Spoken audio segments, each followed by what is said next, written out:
Hello and welcome to the Ending Body Burnout Show. We are your hosts, Chris and Philly, co-founders of a multi-award-winning functional medicine practice, serving busy people with energy, mood, and gut issues. While busyness, addictive doing, people-pleasing, and perfectionism might be the norm, it's not normal, and it's a major contributor to health issues. Our goal with this show is to give you a holistic root cause approach to healing your body so that you don't have to continue doctor or diet hopping or popping a gazillion supplements hoping something might stick. So get ready to heal your body, get your spark back, deeply connect with yourself, and step into the life of your dreams. Let's dive in.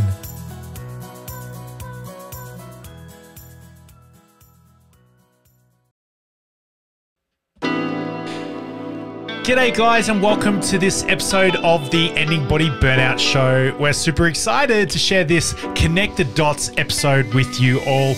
In these Connect the Dots episodes, we take a listener's case and we put our detective hats on to connect the dots of their health symptoms, and we try and identify potential body, mind, environment, root causes and to suggest some best lab tests to confirm these imbalances. In today's episode, we're going to dig into a complex case around eczema and the hormone links. So we thank you, dear listener Alexandra, for sending in your case and letting us investigate this on our podcast today. Yeah, I'm excited. If you would like your own case reviewed on a Connect the Dots episode, just go to the show notes and you can click the application form link and you can send us your case. We do love doing these ones. Or if you really love the way that we work with body systems, looking at symptoms, looking at deeper metaphysical root causes, you can also start your journey in real life and book in for a Connect the Dots initial consult. So I'll pop that in the show notes as well. Now, before we dive in, just want to make this clear that these Connect the Dots episodes are only for information, educational purposes only. So including to the listener who sent in the case, this doesn't replace having an official consult with us or having a consult with your medical doctor or practitioner. What we discussed today isn't coming from a place of advice giving, do this based on X, Y, and Z symptom. It's more giving you another perspective on conditions and combinations of symptoms and looking at it from a really holistic root cause approach, which is what we do inside our Ending Body Burnout method and what this podcast is all about. Okay, so let's dive into today's case. The biggest body burnout symptom that this listener is struggling with is having eczema, which is linked to pain and swelling in the legs. And she notices that it gets worse with her hormonal cycle. So it gets worse just before the period and starts improving after the period. Now, I always like to get an indication of when symptoms first started because this is great clues to say, okay, this is, where it started. This is what might be happening inside the body, inside your unconscious mind that is still holding on to this symptom or condition. So for this listener, she has said that she has had eczema since she was very little. There's no specific time or no specific year or age there.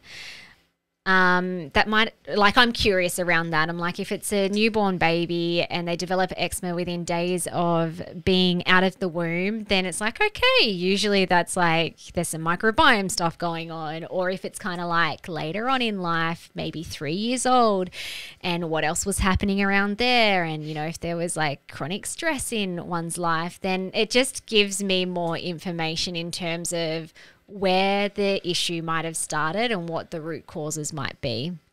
Anyway, so she developed eczema when she was little, but didn't have it through her teenage years. The eczema disappeared, which is interesting because that's when a teenage girl's body is starting to produce more hormones and all sorts of things. So it disappeared during teenage years. Then it came back in 2015 when she started traveling. She said it got really bad when she showered in chlorinated water. She's from Germany.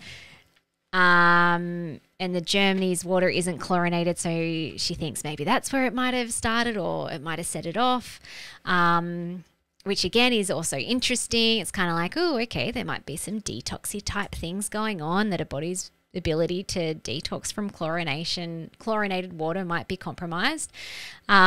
She also said she had no eczema at all when she was pregnant and was able to eat whatever she wanted. But after she finished breastfeeding, the eczema came back and it has been the worst it's ever been. Now it's on and off depending on where the cycle is at. And there's also a food allergy link there too. So all of this stuff is starting to paint a picture. It's like, okay, so it's a condition that was there as a little girl, but it disappeared in teenage years, came back when traveling, disappeared again with pregnancy and breastfeeding. Now it's come back, and it's come back with a vengeance. It's like, oh, that's interesting. Okay. I'm also curious around when it started. So there's definitely a hormonal link here, which we'll dig into shortly when we look at the physical body system side of things. But my brain kind of like is censored towards it started when I was traveling again after being a teenager. So there's so many questions. Like if I had a client in a Connect the Dots consult that I would ask around that, I'd be super curious around, well, what was happening during this time? Was the traveling stressful? I know, I think Chris and I have had many conversations with going overseas. It's fun and it's an adventure and it's connection, but it's also very stressful in many ways. It comes down to stories, doesn't it? Because it doesn't make it inherently stressful. You love experiences, don't you? You love getting out there. I love where we live. I love our little town on the Tasmanian northwest coast. It's beautiful. To me, every day is a holiday for me. So when we travel, I don't have the bed. I don't have this beautiful Super King koala mattress bed, which, by the way, not sponsored by, but totally. It's a good mattress. Oh, love it. But when I go away as a 6'7", over 200 centimeter tall dude that's not tiny, mattresses aren't amazing in Airbnbs when we travel, not as amazing as our really expensive nice one. So for me, I have stories that pop up around traveling, so which you they're not even close to popping up for you. Well, yeah, but I'll have similar ones. Like the reason why I highlighted the traveling side of things is that although it's exciting, it's often very stressful and different in a different way for different people. So you hate the discomfort of it because your body is in pain and you don't get as good as sleep because you can't, like your body's in pain because you can't fit in the planes properly. And I hire the cars that are like for little people, and then I make Philly you gets drive like them. tiny hatchbacks, little MGs, and I'm just like that episode of The Simpsons where that really tall guy is driving the car, and his knees are up around his ears.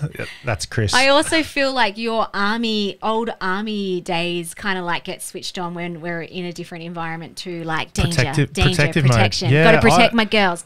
Whereas I'm just like carefree and like, I'll walk. I remember in Fiji, not that Fiji is scary at all, but there was a place that it was like quite late at night and I'm like, nah, it's all good. I'll go into that like petrol station. And then all of a sudden there were like 6 men that all followed me into this tiny store, and I was like, maybe I'm a little bit scared right now. Yeah.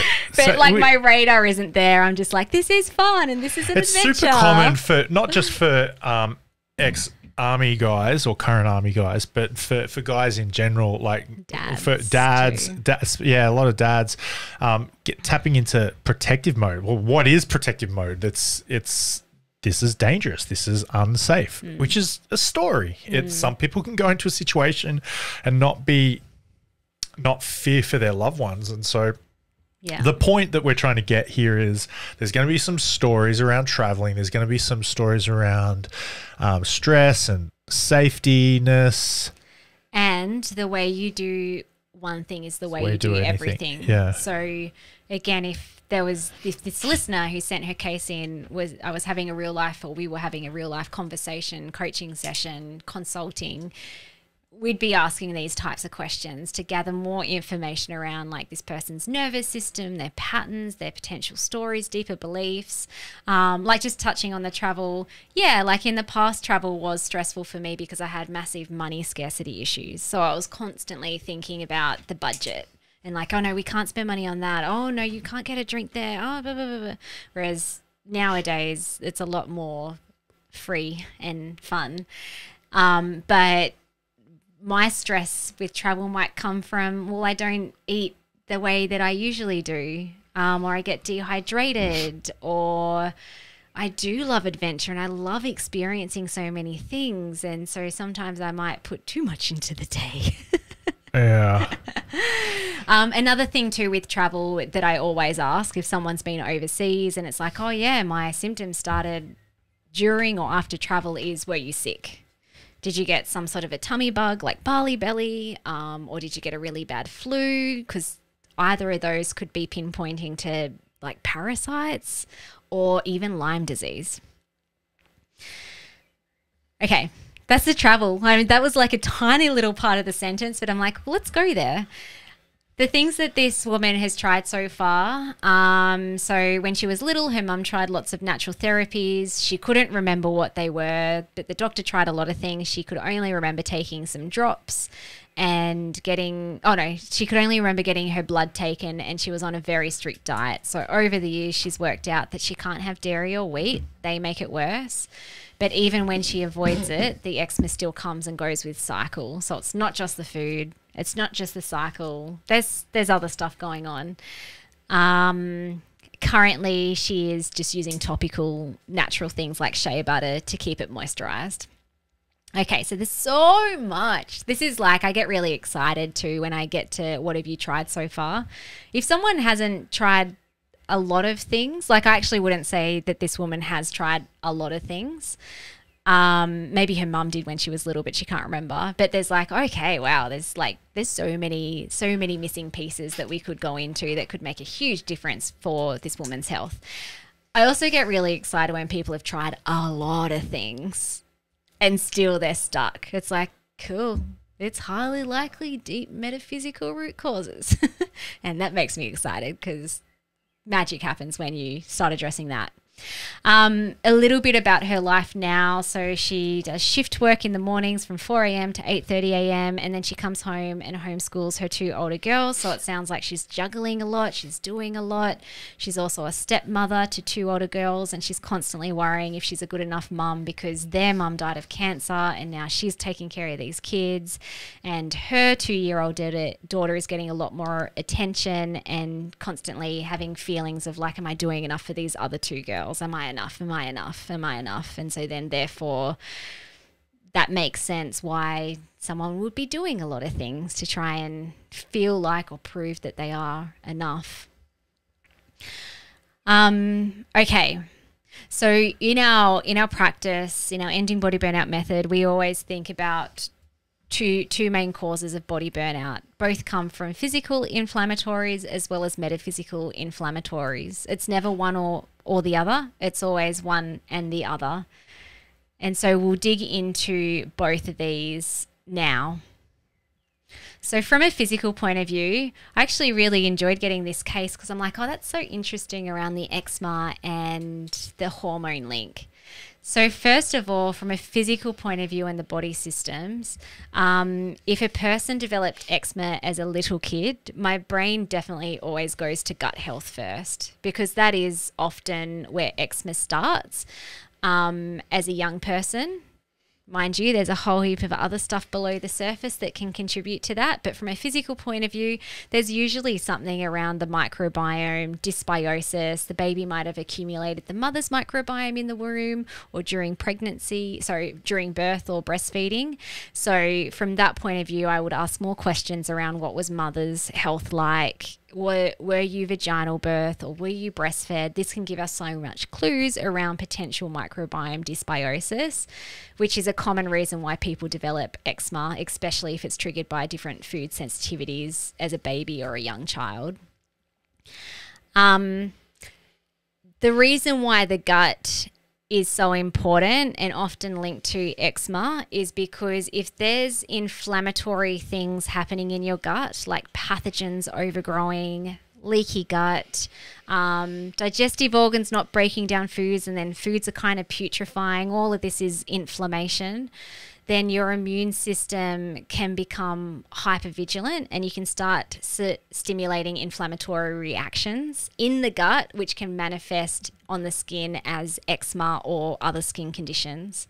So I would definitely say doing a comprehensive stool test to really look at these body systems would be really important.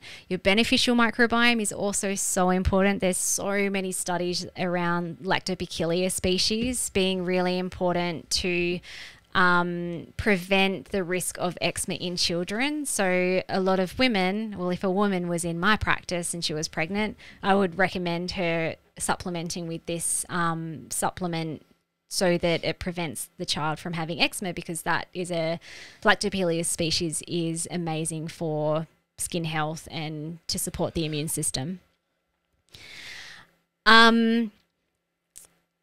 Okay, so the other thing too, like with eczema that starts as a little kid, would be detoxification. So there are some really common genetic mutations. We actually did an episode on genes in episode 74, and we dug into methylation in part of it.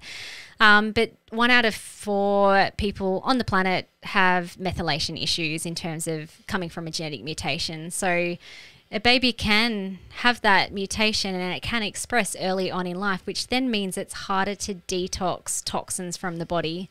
So this means that the toxins build up in the system, and it's another inflammatory response that can trigger the immune system and make the body more sensitive and hypervigilant. So when that immune system is triggered because of the toxins you're holding onto in fat cells, then again, it can show up on the skin.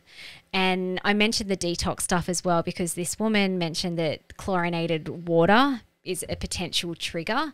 So if your body's not clearing toxins, every time you're exposed to that substance, your immune system is hypervigilant. It's like, oh my gosh, here it comes. We can't get rid of it. So we have to like send an inflammatory immune response to send this person a signal that it's not safe. It can show up on the skin. Now, whether any of this is actually happening in the body systems, we have a motto: test, not guess. I actually had an initial consult with someone who joined our Ending Body Burnout. So she had her connect the dots. And she's like, oh, I don't know, like, I feel like I tick all the boxes for adrenal fatigue. Like, do we really have to test for it? And she said that a few times around different things. And I'm like, you know what? I'm just going to say the same thing to you again and again. Test, not guess. Test, not guess. Let's just find out. Let's just find out, because you could do an adrenal protocol for 6 months and it might not be the thing that you need. So then what do you believe about yourself right there? Like what are you afraid of? It's a question that is a pattern. Yeah. And then and it's just like, why are you not wanting to do the test? And it might be, I'm just putting words in her mouth. I don't know the story, but I don't want to spend the money. Interesting. Like the way you do anything is the way you do everything, you know, like. Yeah. So that's interesting. Yeah. I like that. Okay, the last body system I want to chat about, actually it's the second last, before we move into metaphysical root causes, is sex hormones, because there's obviously a clear link between the sex hormones and eczema. So this woman said that her eczema flares up before the period, and then after the period it disappears, and also there was no eczema during pregnancy or breastfeeding. She could eat whatever she wanted and the eczema didn't flare up. So it's like, okay, what's happening here? So when a woman is cycling, they're producing estrogen and progesterone, and both of these hormones amp up the activity of certain cells in your immune system that affect your skin barrier. So this interaction with the hormones can trigger eczema symptoms. And I did a bit of research on this. I found that 47% of women who have eczema report their symptoms getting worse during the week before their periods. And this is according to a London nutrition clinic. And the sudden drop in estrogen that you have before your time of the month and the surge of progesterone can cause your eczema to flare as it can trigger immune cells. Alternatively, if you have too much estrogen, so if you're estrogen dominant, you can release more histamine in your body, and your histamine is part of your immune system, and there's also a connection between histamine and eczema. So there's a lot of research to show that your hormones that are fluctuating can trigger an immune response, which can show up on the skin. Also, I looked into pregnancy and breastfeeding because I'm like, oh, that's so interesting. I've had a few other clients with not always skin issues, but definitely food allergies where they're like, oh, I could eat anything. I could eat anything during pregnancy and breastfeeding. The moment that I stopped, all the symptoms came back. And so when you're pregnant and breastfeeding, you're producing heaps of progesterone and estrogen. And interestingly, eczema can get worse or better with pregnancy. The research shows that approximately 25% of women improve in their eczema, and 50% actually deteriorate, so the eczema gets worse. So there's no kind of like clear-cut, this hormone goes up and the eczema goes up. It's actually just the body's individual body physiology will respond differently depending on your own physical makeup. Okay, so all of this is super interesting. The bottom line around the hormones is that you might have balanced hormones, and it might be nothing to do with your hormones as to why you have eczema, because of just the way that the hormones, as they're fluctuating, trigger an immune response. There might actually be nothing to do with the hormones that need support. It might literally just be like, oh, that's an interesting link. Or you might have hormones that are out of whack, out of balance, that are contributing and making the eczema worse. So again, our motto, test, not guess. If a woman is cycling, like a test that I love would be the 28-day female hormone cycle. So that looks at progesterone and estrogen over the course of 28 days. And it will give you a very quick indication as to whether your hormones are normal and you don't have to touch that area to improve the eczema, or if they're out of whack, and that will actually support healing of the skin. And super quickly as well, adrenals. So we were talking about all the traveling stuff and potential stresses, and like even things like pregnancy. Was that stressful? This woman's life sounds pretty full on now. So stress hormones such as cortisol suppresses immune function. So that would be worth looking into as well. Is the eczema, does this have a stress component? And also if there's adrenal fatigue, your cortisol and DHEA levels, your stress hormones, convert directly into your sex hormones. So they often impact what your female hormones are doing as well. Okay. Anything to add, or shall we get into the metaphysical? Well, flowing into metaphysical, a couple of the frames that I really like that I just kind of wanted to lay out here straight away is, right, let's focus on you. You can, there's a whole lot of outcomes that are out of your capacity to have a direct control over. So if you focus on you, your stories, we talked about travel and stories. This is something that you have a direct control over. So focus on you, focus on what you can do. And also when we use ointments or creams or medications or therapies and treatments and all that sort of stuff, even if it's natural, it can be a mask. It can be a way of covering up the root cause. Not saying it is, but it can be, and it usually is. So focus on you. Just know that sometimes treatment and ointments is a mask for what's actually really going on, and not sometimes, it is if it's a chronic issue. Yeah, there you go. Sometimes it can be helpful if it's like an acute, I don't know, cracked heels or something. Yeah, cool.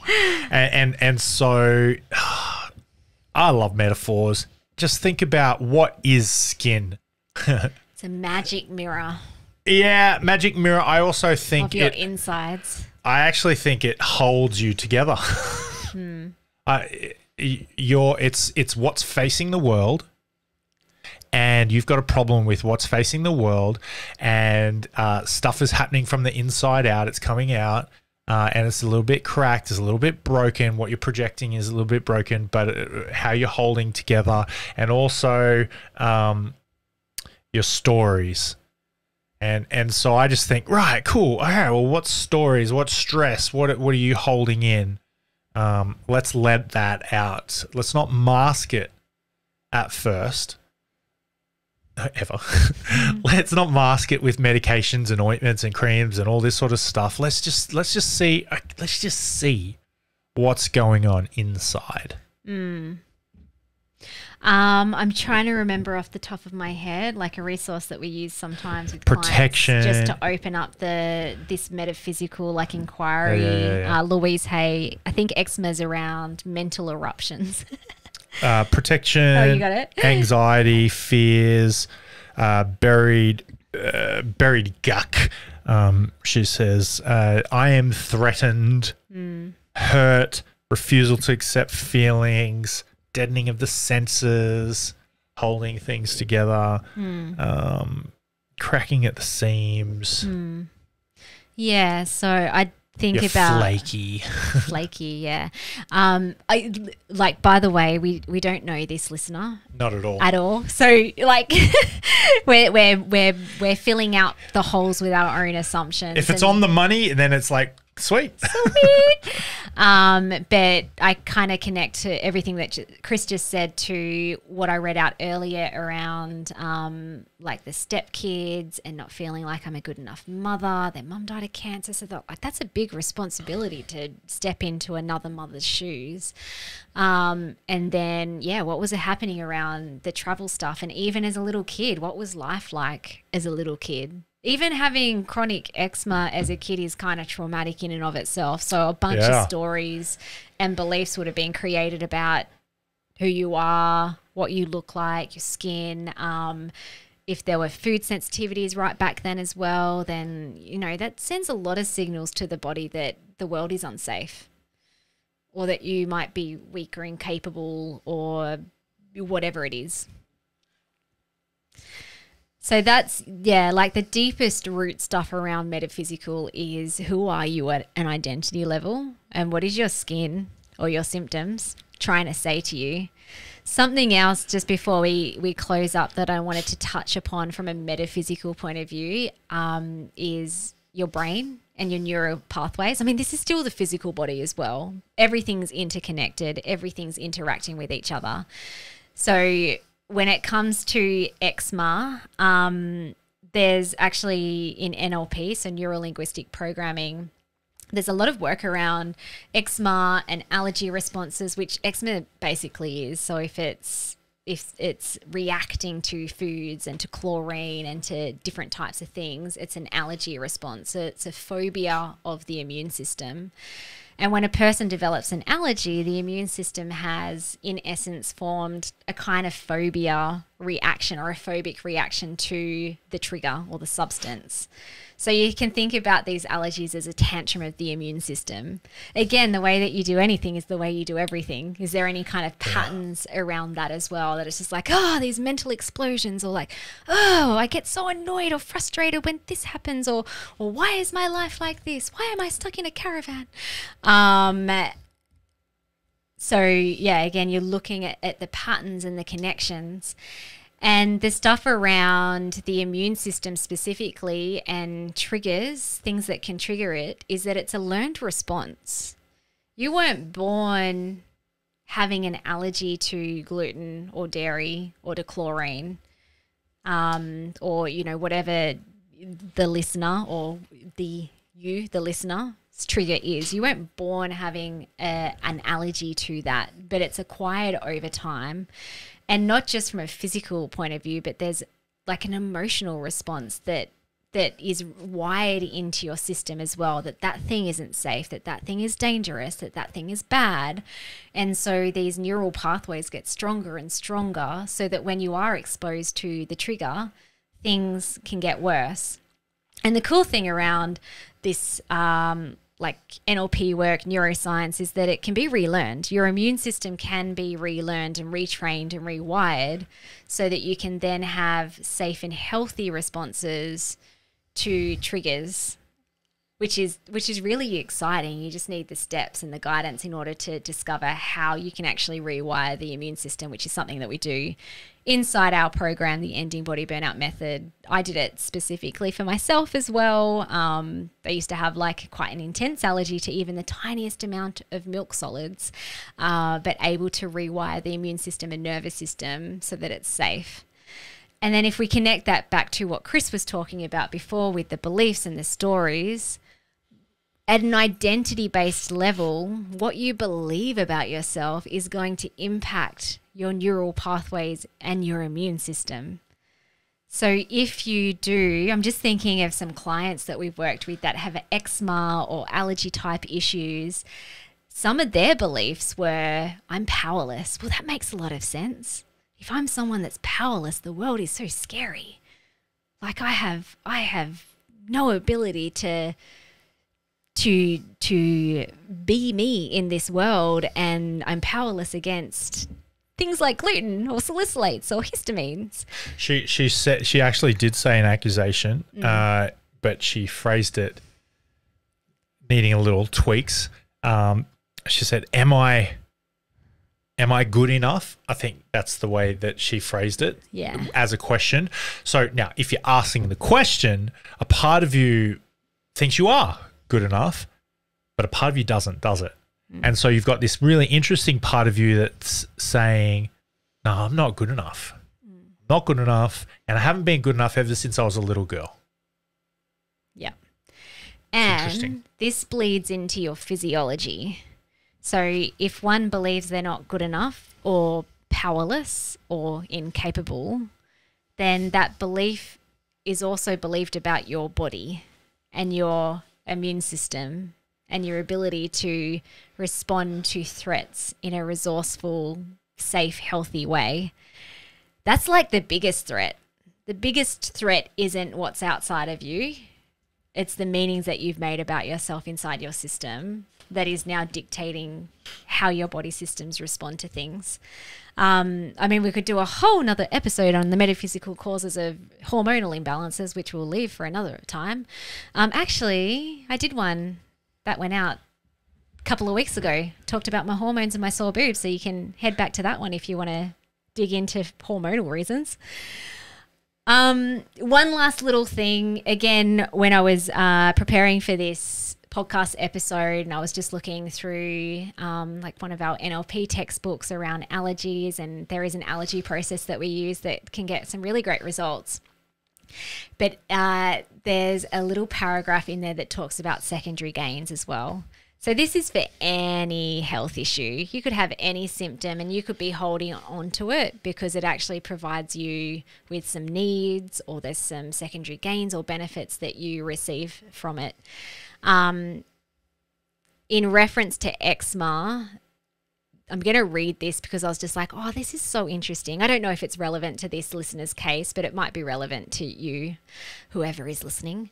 In special cases... Oh, actually, no, I'll come back to that in a seckie. So sometimes people can develop allergies and skin issues and food sensitivities because it's the only excuse people allow themselves to take a rest or to pay attention to their own health. It becomes a reminder of them to take care of themselves, so a returning back to self. In special cases, if a person's father, mother, or some other significant person in his or her life has had allergies, an individual may unconsciously feel that having a similar allergy is a way to stay connected with those significant others. So I thought I'd just leave that little potential insight that it's like, oh my gosh, am I holding on to this because this is some way how I'm getting connection with someone else? Oof. Am I ready to let that go? I know she specifically mentioned about her mum taking her places, and you know, that's interesting. That's interesting in and of itself. Like, what was her relationship with her mum like? Look at 6 core needs. Tony Robbins talks about this. What needs did who did you search for love and affection or protection from? Where did you gain the most certainty from?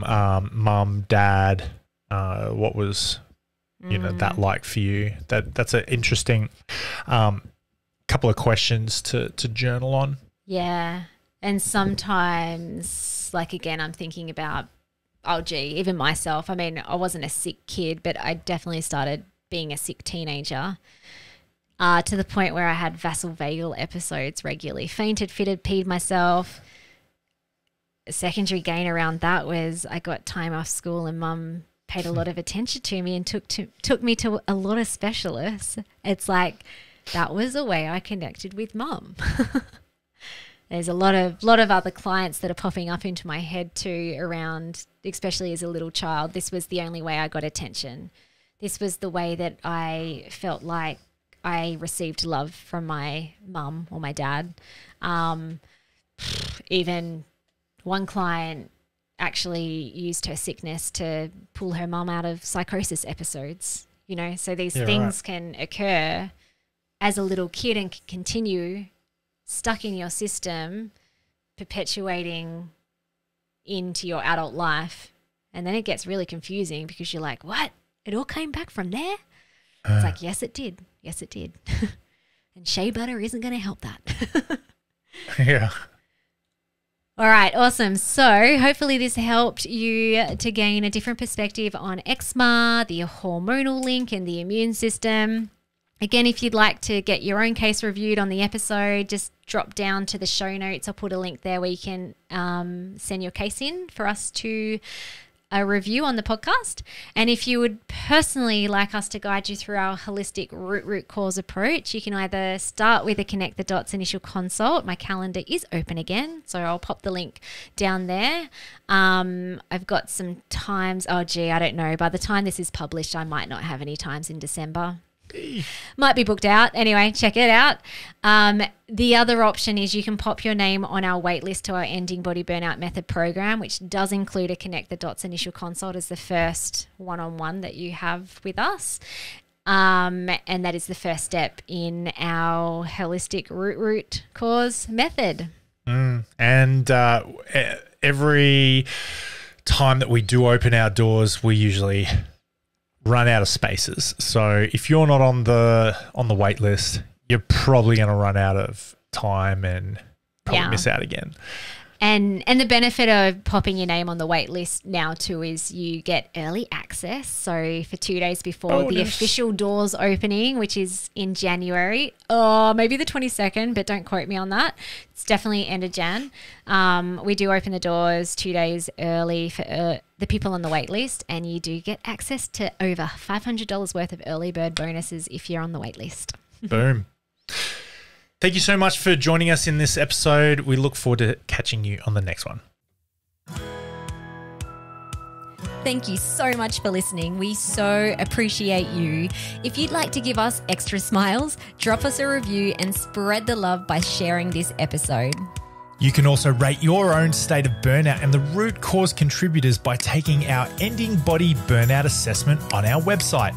And if you're interested in learning about our group or one-on-one Ending Body Burnout programs, shoot us a DM via Instagram or Facebook. Have the best day ever.